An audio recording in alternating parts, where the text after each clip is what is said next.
Bienvenue au cours de rattrapage version collège. Dans cette vidéo, on va aborder quelque chose que j'enseigne en 3e, mais qui peut être aussi vu en 4e, même si ça commence à être un petit peu complexe. Dans cette vidéo, on va parler de quelque chose qui est revu en seconde, qui peut être vu après dans d'autres classes supérieures.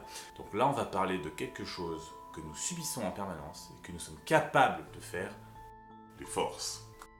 On va d'abord parler de tout ce qui est interaction et action mécanique, puis on fera une définition de ce que sont les forces, comment les utiliser, et on finira par la gravitation et le poids qui sont un peu plus particulières.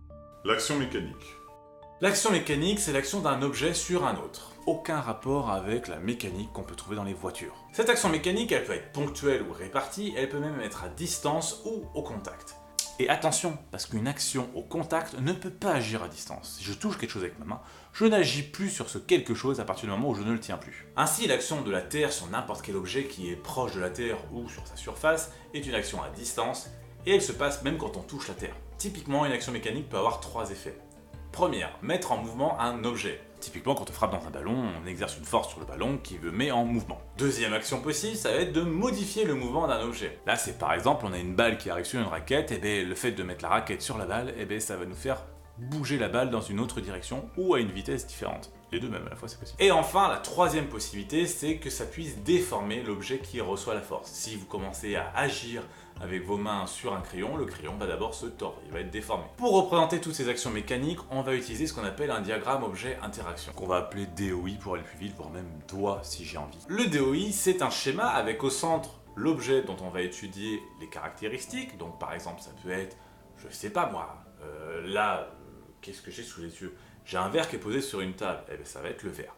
On va regarder le verre, et puis on va mettre autour tous les objets qui agissent sur cet objet, et on va les mettre dans des bulles. Là par exemple, il est posé sur une table, donc il y a la terre qui agit sur cet objet, la tire quand même. Si j'enlève la table, il va tomber, donc du coup il y a aussi la table qui agit sur cet objet, et puis l'air qui nous entoure qui agit sur cet objet. Et si c'est une action de contact, on va les relier par des flèches pleines, et si c'est une action à distance, on va le relier par des flèches pointillées. Voilà à quoi ressemble le diagramme objet-interaction de mon verre posé sur la table. Et grâce à ça, on va pouvoir passer à la suite plus facilement. Les forces. Les forces, c'est un modèle. Un modèle, ça veut dire que ce n'est pas forcément la réalité, mais c'est quelque chose qui nous est utile pour pouvoir représenter quelque chose qui nous entoure ou un phénomène qu'on cherche à expliquer. Ce modèle, il doit avoir plusieurs caractéristiques, notamment le fait de pouvoir anticiper ce qui va se passer ou représenter ce qui se passe. La force est donc représentée dans ce modèle par une flèche. Cette flèche, donc ce segment fléché, il va avoir 4 caractéristiques par rapport à la force en question. La première caractéristique, c'est le point d'application. C'est là où agit la force. Si c'est une action à distance, ça va être souvent le centre de l'objet, comme le fait de la Terre qui nous attire, ça sera sur le centre de gravité. Si c'est une action au contact, ça sera la zone de contact entre les différents objets qui agissent l'un sur l'autre. La direction, et là, attention, c'est la direction, donc c'est la droite qui tient cette flèche, donc c'est la flèche, mais sans le bout de la flèche, donc juste la droite. Le sens, et là le sens, il peut avoir un sens ou un autre. En fait, pour une même direction, on va avoir 2 sens possibles. Et l'intensité, c'est la longueur de la flèche. L'unité de la force, c'est le newton qu'on va noter N majuscule. Cette unité-là, pour le moment, elle ne vous parle pas et c'est normal. Alors si on reprend par exemple l'exemple de mon verre qui est posé sur la table, on va pouvoir représenter les forces qui s'exercent sur notre verre.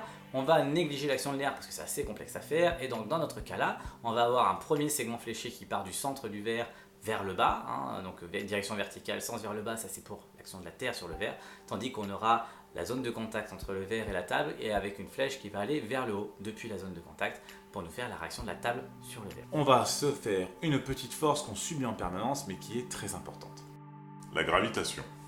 La gravitation, c'est une des interactions fondamentales de l'univers. Il y en a 4 et la gravitation fait partie d'une de ces 4. Les 3 autres, vous les verrez peut-être un jour. La gravitation, c'est un modèle qui a été donné par Isaac Newton en 1687. Bon, ça c'est juste pour l'information. Elle nous dit que si on a 2 corps A et B, d'une masse MA et MB, séparés par une distance D, eh bien alors la force de gravitation est attractive et aura pour valeur F est égal à G fois la masse de A fois la masse de B divisé par la distance entre les deux au carré. G étant une constante qui est égale à 6,67 10 puissance moins 11, on gardera comme ça parce que c'est une constante. Ça aurait pu être 2, mais bon, on a peu de chance, c'est pas tombé sur 2. Et ce qu'il faut savoir faire à ce moment-là, c'est simplement réussir à replacer différentes valeurs. Si on vous donne la masse de quelque chose, la remettre dans la formule, et la distance, c'est pareil. Le poids, c'est la force d'attraction gravitationnelle d'un objet situé au voisinage ou à la surface d'un astre, comme la Terre. Mais c'est aussi valable pour la Lune, ou pour Mars, ou pour Mercure, peu importe. Le poids est donc en newton et pas en kilogrammes. Ce que nous on a en kilogrammes, c'est la masse. Les caractéristiques du poids, c'est très simple. Le point d'application, c'est le centre de gravité, plus ou moins le nombril sur un être humain.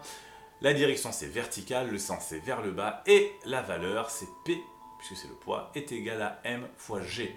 Avec un petit g cette fois-ci, qui lui est égal à 9,81 sur la Terre, mais il aura d'autres valeurs sur d'autres planètes ou d'autres astres. Oui, en fait, G, il va juste dépendre de l'endroit où on se trouve. Même sur Terre, il varie un tout petit peu, mais on va pas en parler. Et comme je disais, donc du coup, poids et masse sont deux choses très différentes, parce que la masse, elle, ne va pas varier, sauf si on grossit, mais la masse d'un objet ne varie pas a priori, tandis que son poids, lui, peut varier suivant l'endroit où on pose cet objet. Par exemple, pour la Lune, G est 6 fois plus petit que sur la Terre. Ça veut donc dire que sur la Lune, un objet, ou même nous sommes 6 fois moins attirés par la Lune. Donc on a la sensation d'être 6 fois plus léger.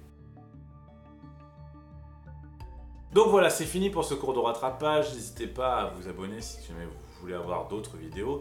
Vous pouvez laisser des commentaires si vous voulez avoir d'autres vidéos ou si vous avez des questions. La playlist c'est par là je crois. Et puis j'ai fait le tour. Je vous laisse avec un proverbe chinois. Si tu craches en l'air, ça finira toujours par te retomber sur la figure. Ça c'est toute l'histoire de la gravité.